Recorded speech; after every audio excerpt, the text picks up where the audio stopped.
Assalamualaikum warahmatullahi wabarakatuh. Waalaikumsalam warahmatullahi wabarakatuh. Para santri, gimana kabar antum semuanya? Alhamdulillah. Ustaz, bisihatin wa afiyah. Ustaz sehat-sehat selalu dan mohon doanya semoga kita bisa senantiasa bisa belajar dan mengajarkan ilmu untuk mencari ridha Allah. Allahumma amin. Semoga yang hari ini belum masuk yang kurang sehat badannya semoga Allah sehatkan sehingga bisa beraktivitas seperti sedia kala. Allahumma amin. Baik, insyaallah kita akan tahdir, kita akan absen satu persatu kehadiran antum semuanya. Absen. Bismillahirrahmanirrahim. Mas Fahril. Baik. Mas Bagus. Hadir. Mas Habibur Rahman. Hadir, Ustaz. Mas Alifah. Hadir. Mas Ananda Putra. Hadir.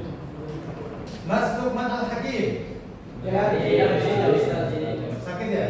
Ya. Oke, kita doakan semoga Mas Lukman Hakim segera sembuh. Sehingga bisa beraktivitas menuntut ilmu di dalam negeri kembali. Amin. Kanan kirinya melihat depan belakangnya, kalau ada sampah minta tolong dibersihkan. Silakan di bangku-bangku di bawah ya, silakan. Waktu yang lalu insya Allah sudah membahas tentang masalah ijtihad. Bagaimana dalam Islam ini ketika ada suatu hukum dibutuhkan solusinya. Sehingga dari setiap generasi, mau dari generasi sahabat, tabi'in, tabi'ut tabi'in, itu pasti ada seorang mujtahidnya. Seorang yang bisa mengeluarkan apa hukum dari setiap problem yang ada. Nah, makanya insya Allah untuk melanjutkan pembelajaran sebelumnya, insya Allah hari ini kita akan belajar tentang an-nasikh wal mansukh. Apa ya ikhwan? An-nasikh wal mansukh. Oke. Untuk bisa memahami apa itu an-nasikh dan mansukh, insyaallah pada kesempatan hari ini kita akan memutar video yang nanti insyaallah kalian bisa saksikan dan nanti kita tolong setelah kalian saksikan kira-kira pelajaran apa yang bisa saya petik dari video tersebut.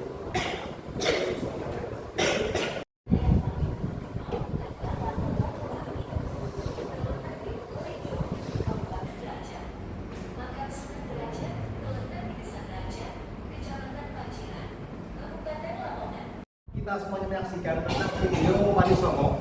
Coba di setiap kelompok ya, ini kelompok 1, kelompok 2, kelompok 3, kelompok 4, kelompok 5 diskusikan terkait video yang barusan kalian lihat. Kira-kira pelajaran apa yang bisa kita ambil dari video yang kalian saksikan barusan? Silakan.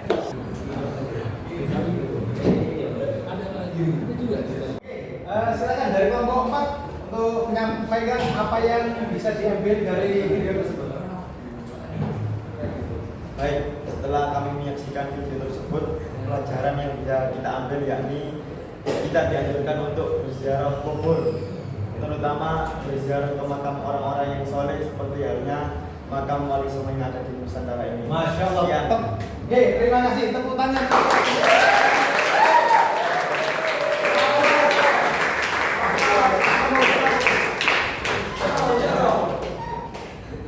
Agar kita lebih mantap tentang nasib dan mansukh, maka mari kita saksikan bersama video berikut ini.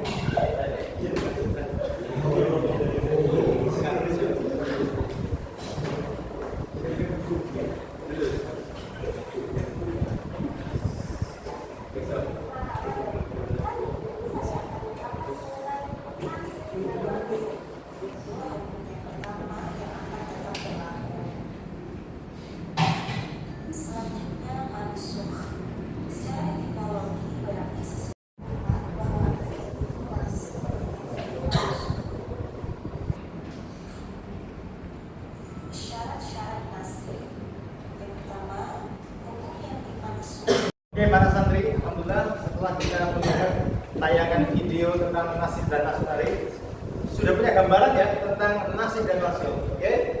Nah, kita tolong kalian diskusikan setiap kelompok bagaimana apa yang kalian pahami barusan dari materi nasib dan maksud dari video yang kita tadi.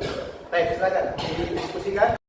Agama kami jadi bahwa hukum Islam Oke, kayaknya ada kondisinya giliran kelompok 5 ini. Oke, kami persilakan kepada perwakilan kelompok 5 untuk menyampaikan tentang video yang barusan kita lihat bersama. Silakan berdiri. Mas Fahmi. hasil dari bimbingan yang kami berikan yaitu kita dapat mengambil pelajaran nasib dan mansuk. Nasib adalah amalan yang menghapuskan dan mansuk adalah amalan yang menghapuskan. Jadi bahwa hukum Islam ini sangat fleksibel dan selalu mempertimbangkan kondisi manusia. Oke, terima kasih untuk Mas Fahmi. Tepuk tangan untuk Pak Fahmi.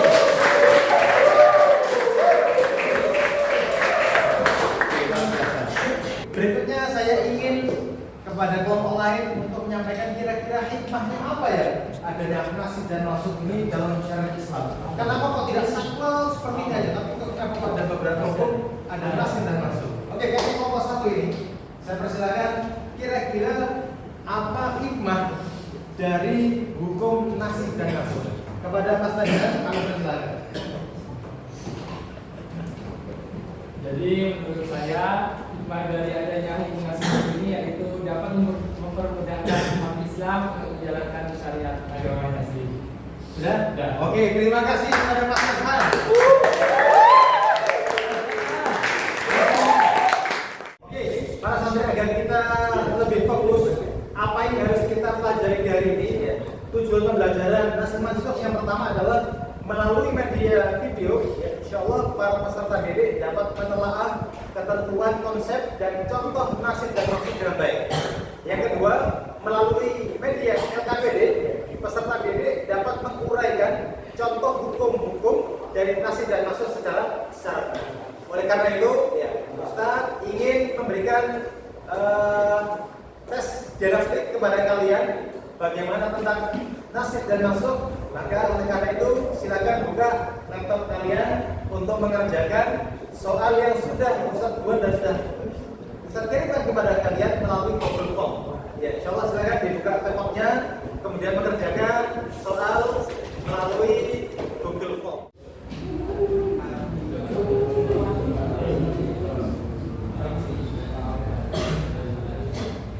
Ya, silakan dikerjakan. Ya.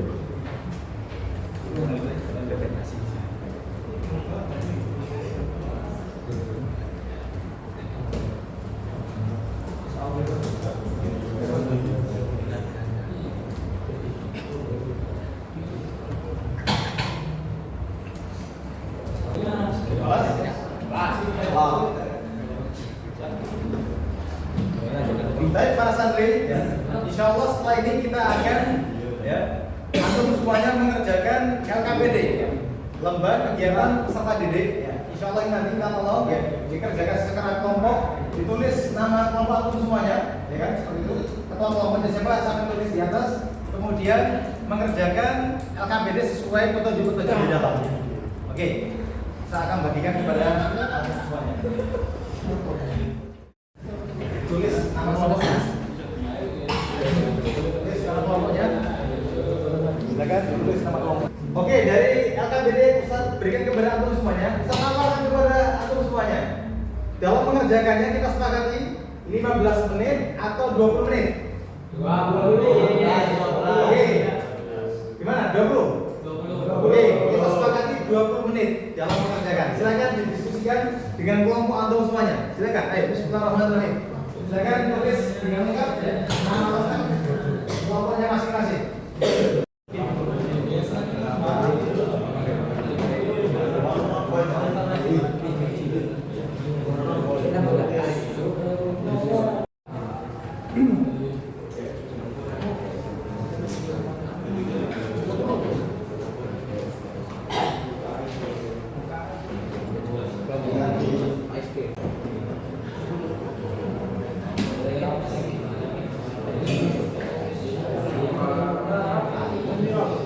Oke para santri, sudah 20 menit berlalu. Insya Allah setelah ini kita akan dengarkan presentasi setiap kelompok. Ya, Oke, untuk pertama kami beri kesempatan kepada kelompoknya Mas Najhan. Silakan maju ke depan supaya untuk presentasi materi hari ini. Silakan, semuanya mohon ke depan.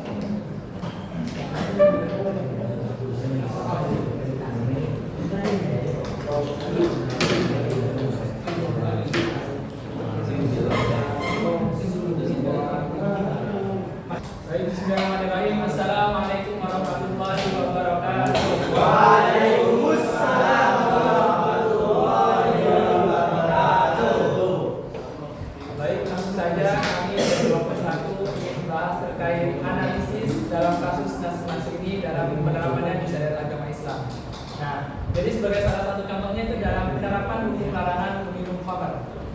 Nah, terkait larangan minum khamar ini Allah menurunkannya secara bertahap karena agar untuk memudahkan umat Islam ini meninggalkan kebiasaan buruk mereka yang telah menjadi darah daging. Nah, adapun tahapan-tahapan penurunannya melewati 3 tahapan. Biasa atas penampilan dari kelompok pertama tentang bagaimana contoh-contoh dari nasi dan maksud. Dan tadi sudah sampaikan tentang pelarangan khamar.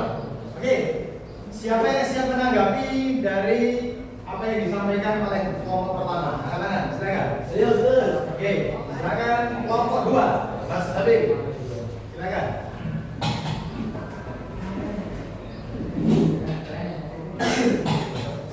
Sebelumnya, terima kasih atas penjelasan yang sangat informatif mengenai penerapan larangan khamar di dalam Al-Quran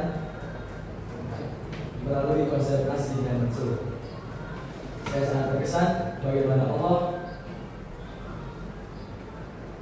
menurunkan larangan tersebut secara bertahap, dimulai dari peringatan awal hingga melarang secara total.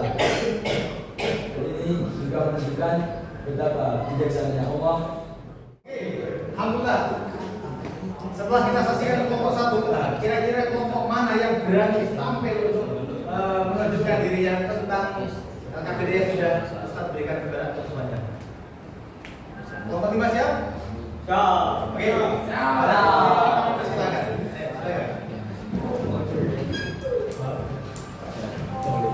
Cepat ya.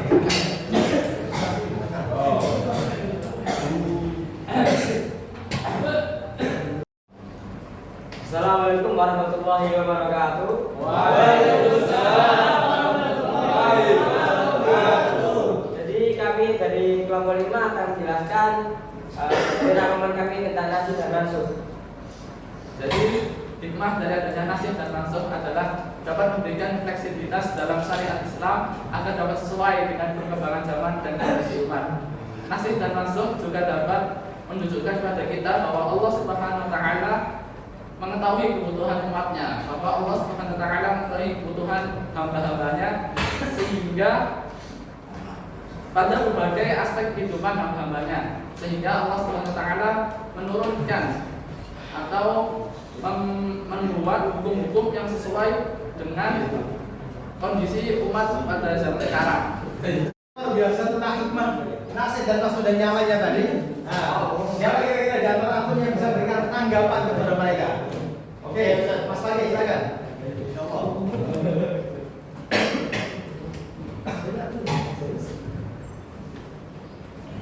Terima kasih atas penjelasan mengenai hikmah dari adanya nasih dan maksud dalam Al-Quran. Saya sangat mengapresiasi bagaimana Anda menjelaskan bahwa konsep ini bukan hanya sekadar perubahan hukum, tetapi lebih kepada kebijaksanaan Allah Subhanahu wa taala dalam menyesuaikan syariat dengan kondisi umat. Oke, para santri, alhamdulillah kita sudah dari awal sampai akhir kita sudah mempelajari bagaimana konsep nasih dan mansukh dan hikmah-hikmahnya, ya. Masya Allah, dengan itu kita bisa mengetahui bagaimana bahwasanya syariat Islam ini sangat luar biasa dan bagaimana sangat pentingnya konsep nasih dan mansukh. Dan itu membuktikan bahwasanya Allah SWT Maha Adil, ya kan?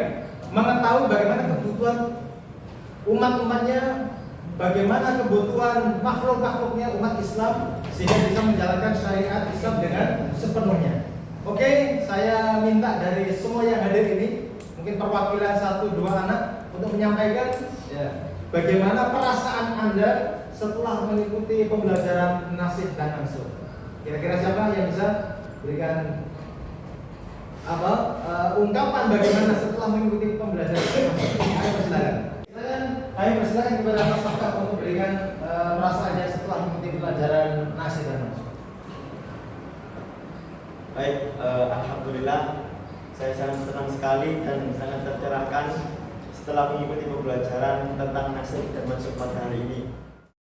Silakan anak yang lain juga bisa boleh memberikan pesan ya, ketika setelah kita melaksanakan pembelajaran nasib dan mansub. Oke, Mas Fahmi silakan. Baik, alhamdulillah setelah saya mengikuti pelajaran usul fikih tentang materi nasib dan mansub pada hari ini, saya merasa sangat bahagia dan bersyukur karena saya bisa memahami kalau konsep ini mempertimbangkan kondisi-kondisi umatnya dan bisa sangat fleksibel. Betul sekali para santri yang dirahmati Allah. Dengan adanya nasib dan mansub ini kita sangat luar biasa bagaimana syariat Islam ini benar-benar syariat yang komprehensif yang sangat mementingkan umatnya sehingga kita bisa menjalankan syariat Islam dengan sebaik-baiknya. Contoh seandainya saja tidak ada syarat nasib dan mansub, begitu berat ajaran Islam ini. Oke, insya Allah seperti itu pembelajaran hari ini dan insya Allah akan kita lanjutkan pembelajaran usul fikih di pertemuan berikutnya tentang al-am wal khas. Apa itu am dan apa itu khas. Baik, terima kasih untuk kita semuanya. Super luar biasa untuk kita. Apresiasi kita semuanya dengan ucapan alhamdulillahirabbil alamin. Alhamdulillahirabbil alamin. Mari kita akhiri dengan ucapan syukur kepada Allah dan kita akhiri dengan hamdalah, istighfar dan doa kafaratul majelis. Alhamdulillahirabbil alamin. Subhanallah wa bihamdika asyhadu an la ilaha illa anta astaghfiruka wa atubu ilaik. Assalamualaikum warahmatullahi wabarakatuh. Waalaikumsalam.